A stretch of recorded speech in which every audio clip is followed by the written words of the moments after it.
To capture pictures of a sunset, it's quite simple. There's really not a whole lot to set up. You can do two things. One, automate the camera with the scene mode. Like with many scenes, turn your mode dial to SCN. This stands for scene, and in here you can find the sunset scene. Just use the dial to move across the different scenes until you get to sunset.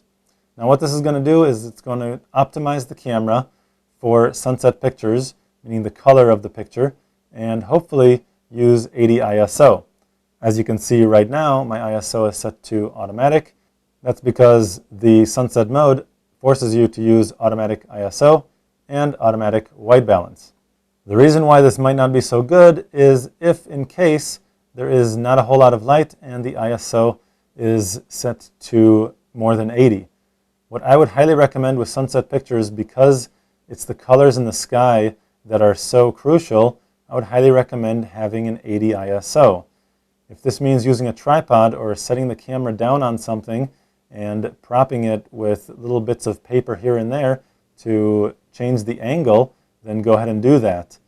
But basically, you don't want more than 80 ISO because that can result in a grainy image. So that's why I usually don't use this setting. Instead, what I'll do is change my mode dial back to P.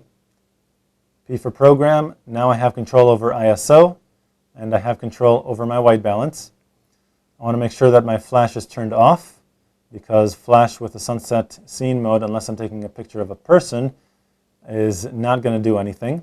My ISO is currently set to 80. If yours is not, change that with the ISO dial up here. Mine is currently set to 80. You can just change that like that. And the white balance should be set to daylight. In the Getting Started guide, I set up my white balance to easily be accessed with the shortcut button. So I'll just press that here. And I'll use the dial to move over. And I want to choose daylight. Press set. Now my flash is turned off, my ISO is set to 80, and I'm in daylight white balance. This is all perfect. All I need to do right now is place my focusing square over the horizon. Why the horizon? Because the horizon has the most amount of contrast, which will help you focus. Press the shutter button halfway. The camera will lock focus. Your focusing square will turn green. ISO will be forced at 80, and the shutter speed and aperture will be set accordingly. Once that focus has been locked, you can go ahead and recompose the image. Just move that up. If it's a very nice sky that you want, you can turn that up, or if it's a reflection of the sun in the water, you can turn that down. And once it's composed the way you want it, just go ahead and press the shutter button the rest of the way to capture the image. To find out much more about digital photography and your digital camera, go to lbguides.com.